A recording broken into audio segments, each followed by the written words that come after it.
Episode 46. This is the Inside Deschutes County podcast. Wherever you might be and however you might be listening, thank you for making us a very small part of your day. You can subscribe on any podcast platform. You can also find us on deschutes.org/podcast. Deschutes County is an amazing place to live, work, and play. Great place to raise a family. I love the weather and the high desert. At Deschutes County, we provide excellent service. Beautiful. We're here to help you. Deschutes County is the heart of Oregon. Everyone wants to be here. Welcome to the 46th episode of the Inside Deschutes County podcast. I'm Eric Breon. Well, I wonder how many times my guest today has heard the saying, there's a new sheriff in town. Probably a few. Deschutes County Sheriff Kent Kamp is here. And as the case with any good law enforcement officer, he brought backup. Deputy Jason Billings is here as well. Guys, thank you so much for being here. Thank you for having us. My pleasure. I apologize. I have 45 episodes I need to catch up on, so Yeah, what's the deal? I'll take it to the gym. Sorry. There you go. Long road trips. They're good for, it's There good you for go. long road trips. Our county administrator has listened to him on long road trips before. Okay, I have some catching up to do. Yeah, he's gonna get after me for messing up his title there. Well, thank you so much for being here. So much to talk about. I'm sure you both have been working like crazy. You are now the 10th sheriff of Deschutes County. Yeah, in the history Congratulations. of the county. Thank you. It's a good number. Good round number. Yeah, 10. First one since 2016. Yeah, exactly. All right. And how long have you been with the county? I've been with the county since 2008, so about 17 years. Okay, just a little bit. A couple months, yeah. You've seen a few things around Just a around, couple, the, yes. around the county. Yeah. Well, lots to talk to you about. I'm sure you guys have been working like crazy. Big transition. Let's start with that. The big softball question for you. Yeah. How's it going? It's going great. Yeah, the transition went pretty smooth. We're still in the honeymoon phase. Lots of heavy lifting to do. We got a lot done in the first 90 days. Much more to do. But I ran for office to not be the status quo guy. So I've pretty much, I want to say, knocked the building down and rebuilding it, but that's really what we've been doing. We started, first thing to do is change the culture and the morale of the office. We jumped right into that and wrapped my arms around everybody I work with because there's just, it's been a long year. So we've got some healing to do and some growing to do. And the county's growing with us and we got to get caught up. Yeah, that's a big job. Yeah. Are you feeling that, being a deputy? To a degree, my station is the jail, and we're kind of removed from a lot of that stuff. We're kind of in our own building, in our own world. But yeah, the whole agency feels that stuff, and we can feel the shift and the improvement, and we're enjoying it. Well, that's good stuff. You ran on a lot of things, budget being a big one, Yeah. morale being another big one.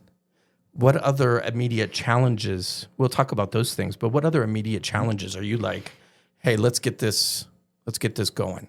Well, we started from the biggest to the smallest, and we're not even off the biggest list yet. But budget, I would tell you, it was second important. We really needed to get some fiscal controls in place. Look at how we're making our money and how we spend our money. That was a concern of mine from the beginning because we, as an agency, we're spending more money than we were making. And there's a point where anybody who has ever balanced a checkbook, and for those of you under the age of 35, a checkbook is where you could draw money against your account. But we got to the point where we were going to start sinking a ship. So for me, it was looking at where can we start saving money. And so we got right into it day one and started, I guess you could say I'm the Doge of the Deschutes County Sheriff's Office. We went in there and just started canceling services and contracts that really weren't benefiting the taxpayers. And so now we look at everything that we spend money on through the lens of a taxpayer. Would a taxpayer spend this money on or invest this much money into something that doesn't have a benefit? Not likely. So we needed to make sure we looked through that same lens. And so a lot of the deficiencies that we found were nobody was looking at it that way. We were just spending money. We were making money and spending money. And government's kind of a unique model because business owners, especially ones here in Deschutes County, you want to make money. You want to have money on the books at the end of the year. It's a good plan. Yeah. Government doesn't spend money that way. Our goal is to get to zero. And that, to me, has always been a backwards way of thinking. But I think taxpayers, I want to be able to look at a taxpayer in the eye and say, this is why we spend money and here's the benefit to it. And we highlight those on our social media by saying, hey, here's the tool that we used to pluck somebody off the side of a mountain. That's a good investment. Other investments, maybe not so wise. The snowbulance.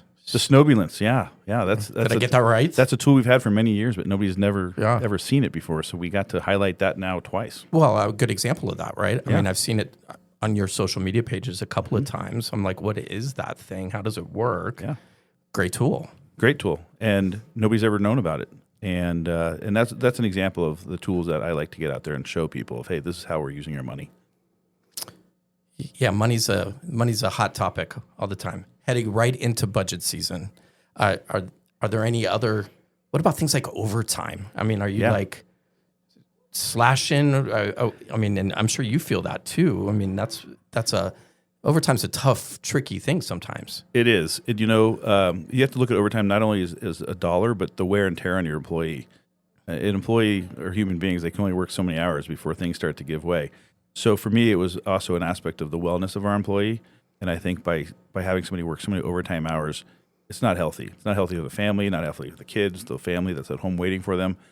So we needed to find a schedule, and that's what we're working on now, that not only provides employees the sleep and the rest, that way they provide quality care when they're there to the community, but also saves the checkbook. So people cost money, and overtime was a big piece of that. So we are actually not only looking at schedules that will prevent that or make it a little bit easier on the overtime checkbook, but also will help the employee thrive.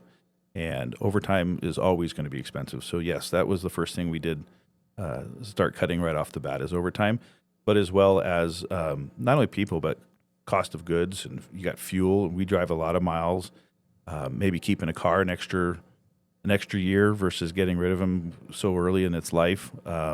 Recently, it sounds so minute, but I tell people, we just cut the graphics. We changed our graphic design on the car. We went from like a 5-color design with 4 different overlays, and that was costing us $1,500 a car to design. And we cut it in half and kept the design simple. It's nice looking, it's professional looking, and it cost me half the price, and it lasts 3 times as long. So that's an example of what Makes we're sense. doing. Yeah. Makes sense. You don't need all the colors. Well, if they wear off in a year, we live in extreme conditions. So if they're going to peel off in a year and I got to pay another $1,500, that again, I got to look at a taxpayer and say this is a good investment. I'm sure you're getting tons of feedback from your staff.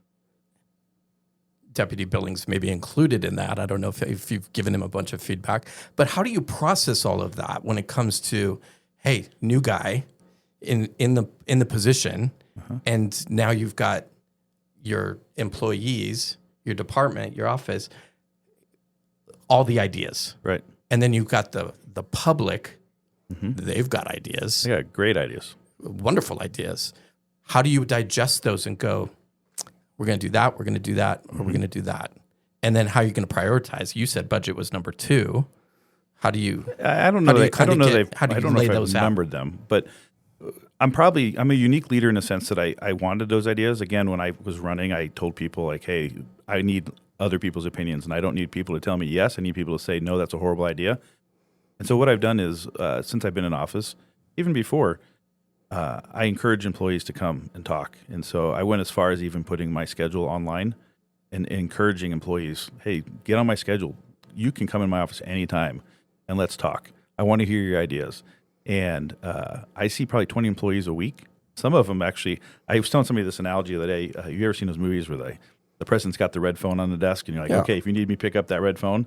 I had somebody come to me the other day from our jail side of the house. She said, I said, hey, what are we going to talk about today? What you've got on my calendar? Let's talk. And he says, well, to be honest with you, I don't really have a topic. I just took it as the red phone on the desk, and I wanted to see if it worked. See if it worked. There you go. And so he's like, I'm just here to see if the phone works. And I'm like, that's great. Well, let's talk about some ideas. What do you give me your background? And they gave me some great ideas. I had to coax it out of them, but I've gotten some great ideas from employees, and some of them are easy, right? You can pick up the phone and make it happen the next day. Others might take a couple years to budget and fund for. But we take them all, put them on paper. And I've had a couple too where somebody comes to me with an idea and I said, have you ever done this before? Yeah. I said, perfect. Well, you're now the project manager for this. There you go. That's what you get for coming up here with this idea. So I've got probably 24 ideas that we actually have already brought to true life, and others that are in the works. And that's how you get things done. That's how you grow and collaborate. And I find that also comes in handy with our other public safety partners. So other police departments and fire departments and AirLink and the National Guard, they've all come up with great ideas, and we're now bouncing ideas. And I'm also now to the point of where I want to take some of these ideas and say, hey, let's all share this rather than each one of us spending money on the same thing. So collaborating also brings in the budgetary money. So as far as that goes, and the public always has ideas. And I now have a citizen advisory committee that I'm forming. In fact, this is a great opportunity for people that are listening, that we are now recruiting for volunteers to come participate and be the part of that think tank and make some of these ideas true. And so that's on our website. That's also on social media. So if anybody's interested, we are actively seeking for citizen volunteers in our community to come join that think tank and be part of the growth. Well, that's great. Have you tried the red phone?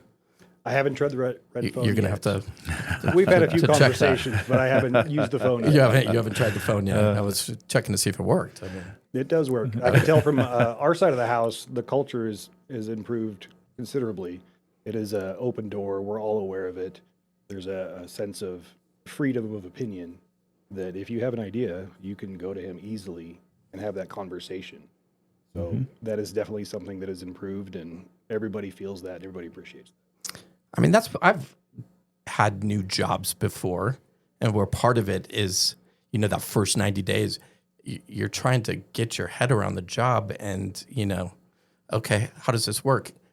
Come meet me, or I need to go meet you. And boy, that's a great moment for a new leader or in a new role. So you must be enjoying that part of it. Well, I am, but I think it's also it has to continue on. I mean, we can't grow it. It's great to do it the first 90 days, but if I'm not doing it in the next couple of years, that's a problem. So I recognize that, and it's not just a honeymoon phase. We have to get through the next 4+ years together. And so we always have to be open with our communication and really be able to grow that way. Because if you don't, if you stop learning and want to stop growing, the agency dies. So. Well, is this trust building?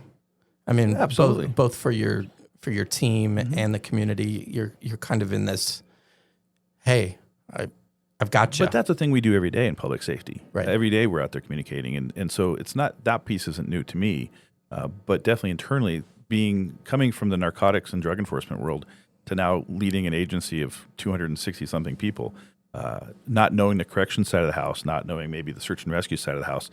I've spent days doing their job recently because I don't know what the jail does. So part of the culture too is taking those people, whether it be the undersheriff or me or a captain or a lieutenant, and saying, hey, we need to get out and be seen. So the open door policy is one thing, but I also have an empty chair policy. So if they're not out doing things with the people they work with, you lose that connection. So we have to continue that. That just won't be a 90-day thing. That's a career thing. That's a career thing. Yeah. Well, let's dig into the other work, the law enforcement side of it. There's the admin side of it, which is a huge piece. Mm-hmm. But then there's there's stuff going on, public safety. What trends are you seeing in Deschutes County right now when it comes to public safety? What are you concerned about in terms of what's going on here in our community? Well, there's two pieces to it. And I first want to kind of preface this by saying sheriff's offices are very unique in Oregon. And so a lot of people don't realize that patrol or 911 response is not one of those services. That's kind of a bonus. A sheriff's office is only required to run a jail, protect the courthouse, serve civil papers, and have a search and rescue team. There's nothing in there about 911 or answering calls for service. Sheriff's offices around the state have added those services, but it's not a required service. So we've always been focused on obviously our core, but the crime in Central Oregon is here. But our cursory issues now are mental health in the jail facility, providing medical care in that jail facility.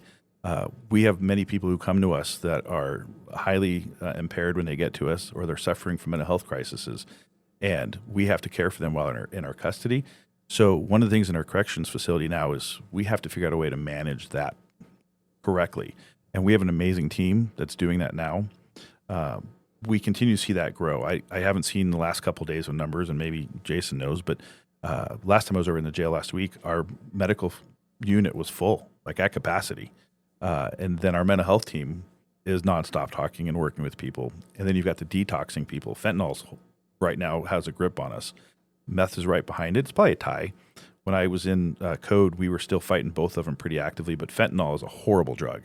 And if you come to jail high on fentanyl, the next 3-4 days of your life are going to be awful.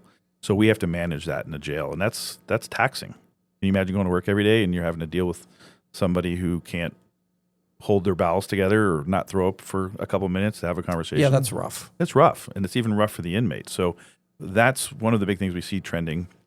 On the street, obviously, homelessness continues to be an issue. Traffic fatalities continues to grow. I was hoping in the winter we'd have a little bit more winter that make people slow down. Doesn't seem to be the case. People like to race on 97, and it's made that highway in Deschutes County the deadliest portion of any highway in all of Oregon. So we have to address that. And then, of course, you've got the drug issues that continue to grow. We also have probably the most amount of murder suspects in our custody right now that we've ever had that I can think of. What are we, 11 or 12? At least. We have more than I can remember in 17 years. That's a problem. So The district attorney has talked about that too, Yeah. as that's grown it as has. well. Yeah. So our violent offenses have gone up noticeably. And that's going to continue as our population grows. I'd like to think we're going to level off, but I mean, they're building on every piece of dirt you see in Deschutes County now. So I don't think that's going to happen anytime soon, but we need to be prepared for that piece. But those are the trends that I'm seeing most common right now. I mean, I know this is a big 30,000-foot question, but what do you do? Like, how do you address it? What are you putting? Which part? I mean, any of them, right? I mean, the drug issue. What do you do? Yeah. You know, the homelessness. What do you do? The traffic fatalities. What do you do? People probably want to know kind of what pen to paper is. You know, when you're creating your strategic plans. Yeah. You know, kind of what comes to mind for you. A lot of those go hand in hand, though. So if you look at the drug crisis and the homelessness issue and the driving impaired issues, they're all kind of hand in hand. Measure 110 did us no favors. So once Measure 110 was overturned and we were able to enforce some drug laws, we did see some changes in behaviors. There's still going to be drugs. The current administration in D.C. has done a pretty good job of closing the borders, or at least securing the borders. I saw a noticeable change when I was in drug enforcement during COVID when the borders were closed. We actually had people that we would work with here, users and dealers up here, that would tell us like it was hard finding drugs because they weren't getting across the border. The minute the borders opened, it came right back to us. So I'm hoping with the border changes, we'll see some of that. I think we've seen some changes in federal prosecutions, and now again, drugs are illegal in Oregon. So hopefully we'll be able to start enforcing those. It's not going to make it go away. I'm not that naive, but it will stem the flow.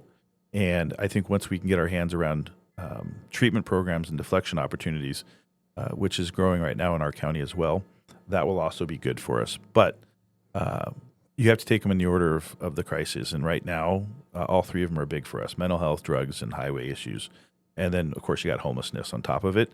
And that issue is, I think, going to grow for us when we close China Hat Road in May 1st. So, you can't put them in any particular order. You got to deal with them as they come at you.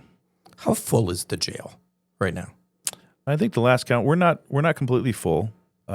We tend to.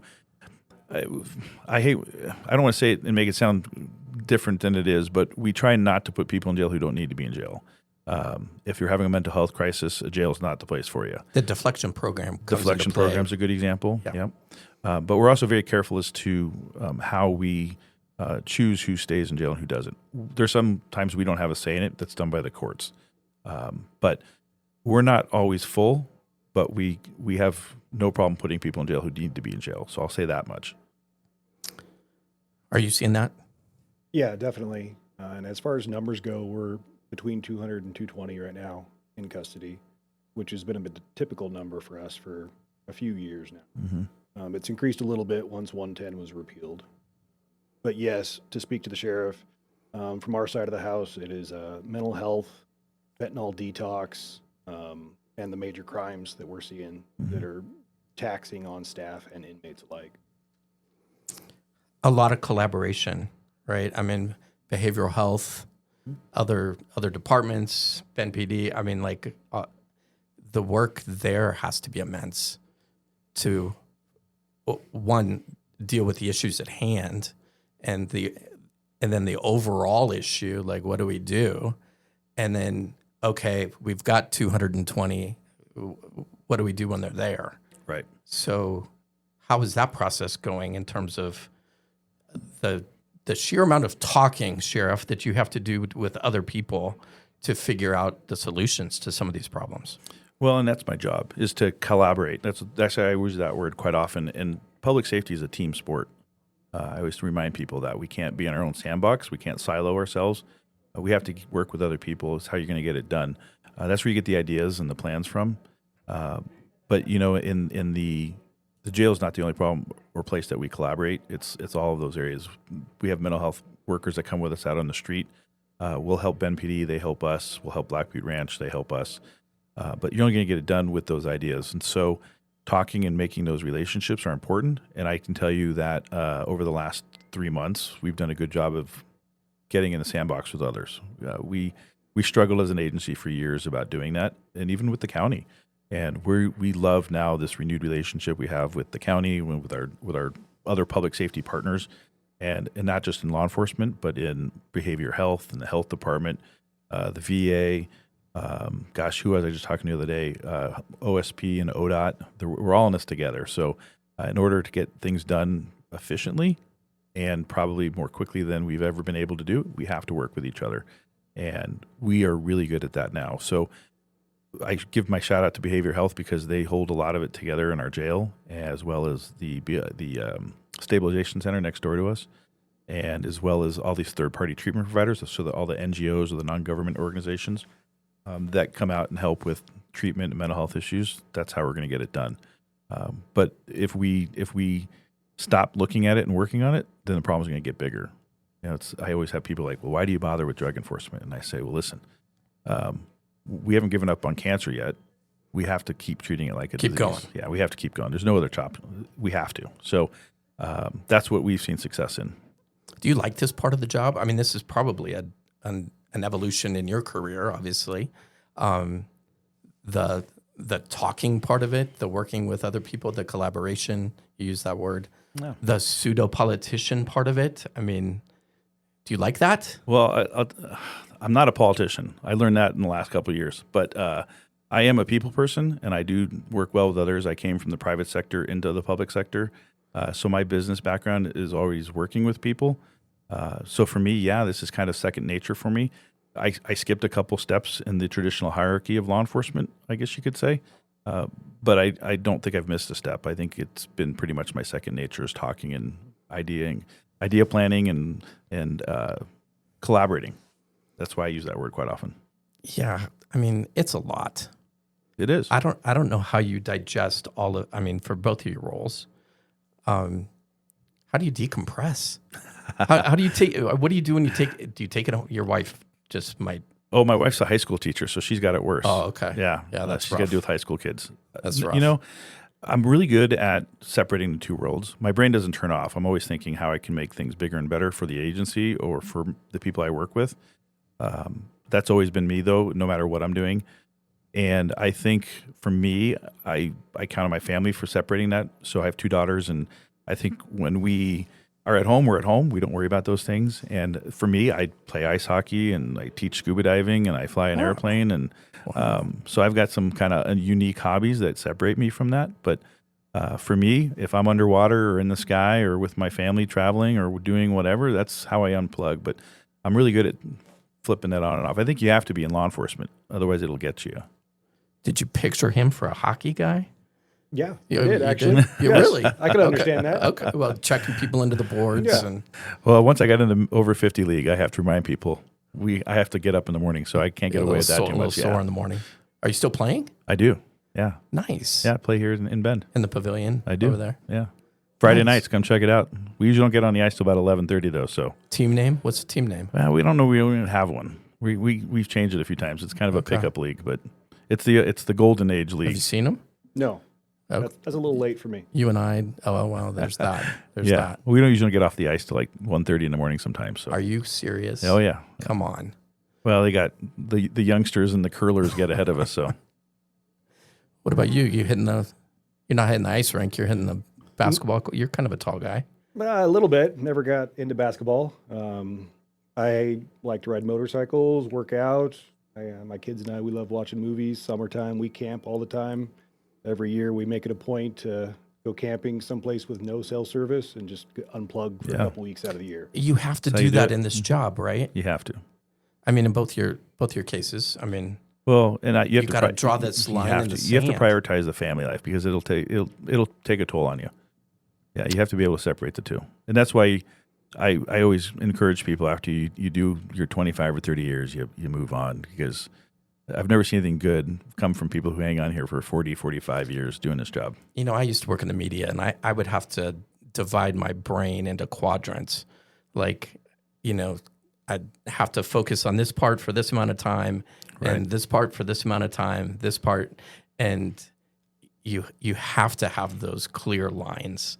Otherwise, you'll drive yourself into the ground. Well, you have to remember, people tend not to call us when they're having the greatest days of their lives. Yeah. And they usually don't end up in our facility on their best day either. So we never get the phone call of, hey, Ken, I'm just calling to tell you what a great day I'm having today. Why don't you come in and hang out with me? We get people on their worst, and they call us when they're at the end of the rope. So what part are you looking forward to then in this job? I mean, for me, it's growing the agency and probably making the best employees that I can make. okay. I'm a big believer in mentoring and making them replaceable for me. It's like, hey, I want to make you the next sheriff, and lifting people up. For me, that's what I like to do, and that's what I've begun doing as a sergeant, was making the next sergeant. I imagine meeting people, just everybody coming up and wanting to say hi all the time. How do you remember their names? I'm pretty good with that's names. That's gonna be a challenge, I would think. Yeah, I'm pretty good with names. I have an assistant. What is my name? I have an assistant that actually can tell me like kids' names of people. So my assistant, if I don't remember, my assistant does pretty good with that. But I've also gotten to the point now where I've gotten recognized probably a lot more than I'm used to, and so my wife is probably having more of a hard time with it than I am, because I think she gets frustrated, like, we can't even go to dinner without somebody saying hi to us. And Right. so it's cool to have that, but not important to me. But my wife, I'd say, is probably to the point where she's like, can we just get takeout and come back? Or how about DoorDash tonight? There you go. Wildfire response has been a big topic in the news lately. We had the Southern California. It's been a topic of conversation in terms of mitigation and things here. What role does the sheriff's office play in terms of wildfire response and emergency preparedness? Because I know that that's a big part of what your team does too. Mm-hmm. So but the sheriff's office oversees two different agencies that would have a piece of that, which is our emergency management division, as well as our search and rescue division. So our emergency management division does most of the heavy lifting, and that's currently overseen by Lieutenant Nathan Garraby, who is an absolute genius in that world. It's very much interceding with the different fire departments and the Forest Service and knowing exactly what resources are out there.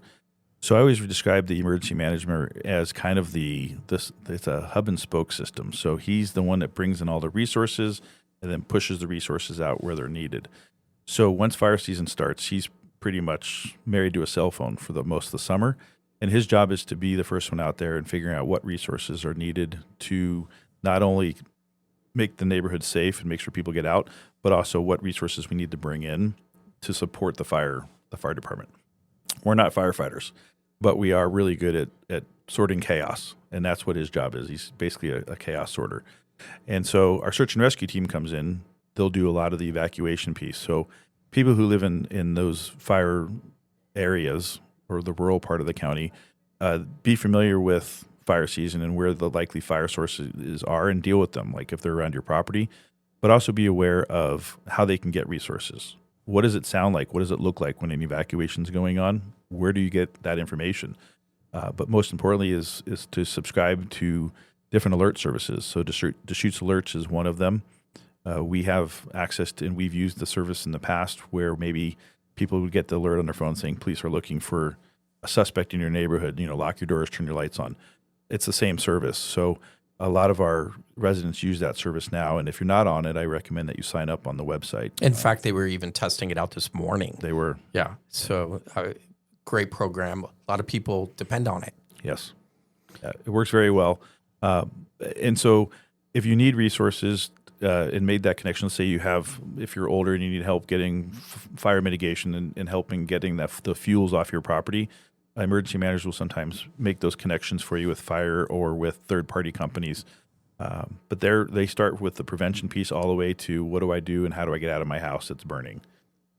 Yeah, I was going to ask you, is Deschutes Alerts, is that the one thing you would want people to know about wildfire season, or is there something else?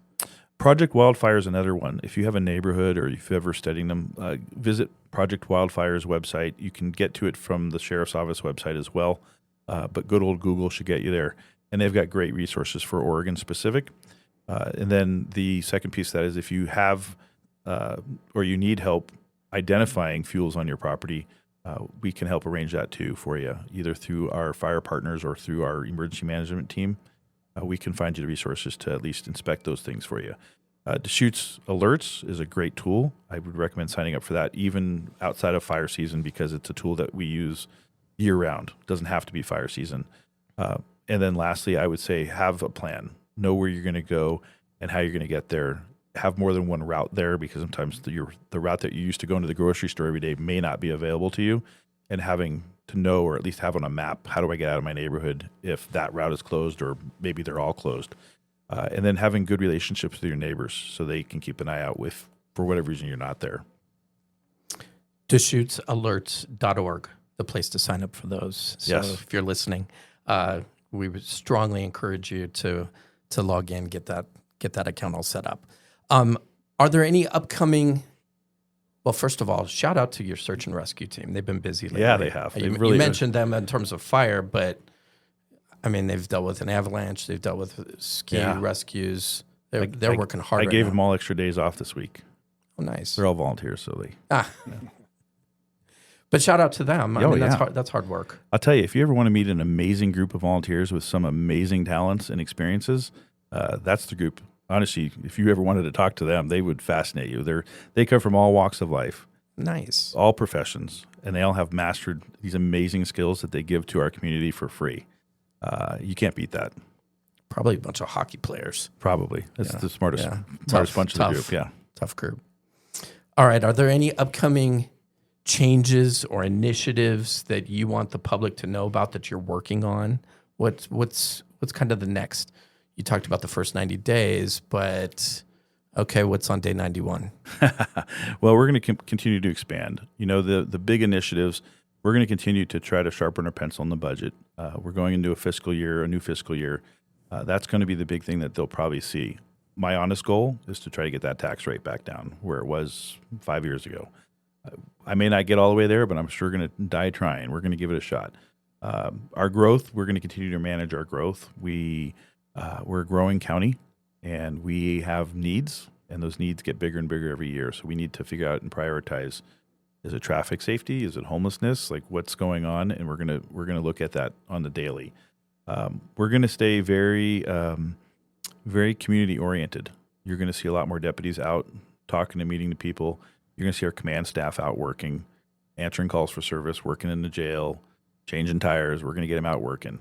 So those are my two big things coming up in the near future. But we really want to hear from the community. I want to have community members in our office giving us ideas, giving us their opinions and what's important to them and their communities, because the needs of Sisters is a lot different than Lapine, and the needs of Lapine are a lot different than Redmond, and so on and so on. So we really need to be able to hear the voices of all those communities. I think that that's how we're going to get things done and what really is important to the community. We need to hear from them. So you're going to see a lot more of those initiatives from us. Collaboration, Yes. feedback. What about in your role? Like what, as a deputy, different challenges, I'm sure. Anything that you and your team are working on that, the public might be interested in? I think we have one of the most unique jobs that nobody knows about. Oh. We run a small city that requires everything from changing people's laundry to healthcare to mental health. Yeah. So what I would like to see is some more mental health staff. Yeah. We'd like to get some more mental health staff on site and get a couple more deputies on site so we don't have to worry about overtime, and the people that are there every day doing the job can take a little breath. Mm-hmm. Yeah, that's tough work. Yeah, it's a long day. Are you the mayor of this city? Oh, no. I am just a worker. So. I will tell you, though, that we have a hiring process we've expedited hiring in a lot of areas. We're hiring. We're looking for deputies in the jail. We're looking for deputies out on the road. I've got all sorts of jobs and opportunities that we have put up in the last 90 days. We are running an ongoing process for all of them. So anybody interested right now, this is the time to come probably work for one of the greatest sheriff's offices in the state. Come on board. Come on board. All right, I got to ask you another question before I let you go. And really appreciate your time today, but I was asked to ask you your favorite law enforcement movie or TV show, and who would play you in a movie about your life. Gosh, I'm often confused for Vin Diesel, so I could see that. I could see that. It's a problem I've been dealing with for years. There are worse ones. There are. You know, it depends on what mood I'm in for movies. So I would have to say, Super Troopers on one side, but then as a detective, I really enjoyed watching The First 48 for me. And then you realize, God, I'm a really good interviewer when you compare yourself to other parts of the country. For me, I like those, more of the reality-based ones. Somehow my oldest daughter recently got into them, and now she's out watching every one of those documentaries. But for me, I don't know, I'm kind of dry that way. TV, is there a TV show that... The First 48 would be my First TV 48, show, yeah. Okay. Somebody said, if he doesn't name Hot Fuzz, I'm out. Wow, that's really dated. Yeah. Hot Fuzz, yeah. Hot Fuzz. That's like an airplane early movie. 2000s, yeah. Yeah, that's when you'd watch on an airplane. You got one? I'm going to go even more old school, the original Police Academies. Okay. Oh, yeah. Those are good. Yeah, those are good. And for a TV series, my kids and I love watching The Rookie. Oh, yeah. Yeah, That's a good one. It's a good show. Some of it is absolutely not realistic, but it's an entertainment watch. Yeah. Well, Sheriff Kamp Vanderkamp, Deputy Jason Billings, thank you so much for being here. Thanks for your time. I know you're busy. Loved it. Thank you, sir. It's been fun. Again, my thanks to Sheriff Kent Vanderkamp and Deputy Jason Billings for joining us. If you're interested in finding more about the Citizens Advisory Board that the sheriff was talking about, you can find information on the Deschutes County Sheriff's Facebook or Instagram pages. And another reminder, DeschutesAlerts.org is the place to go to sign up for alerts in your neighborhood. Whether that be wildfire or law enforcement related, it's a good thing to sign up. Remember, you can listen to us wherever you listen to your podcasts. Make sure to click the follow buttons, drop us a review, drop us a rating. We'd really appreciate it. But until next time, please be safe out there.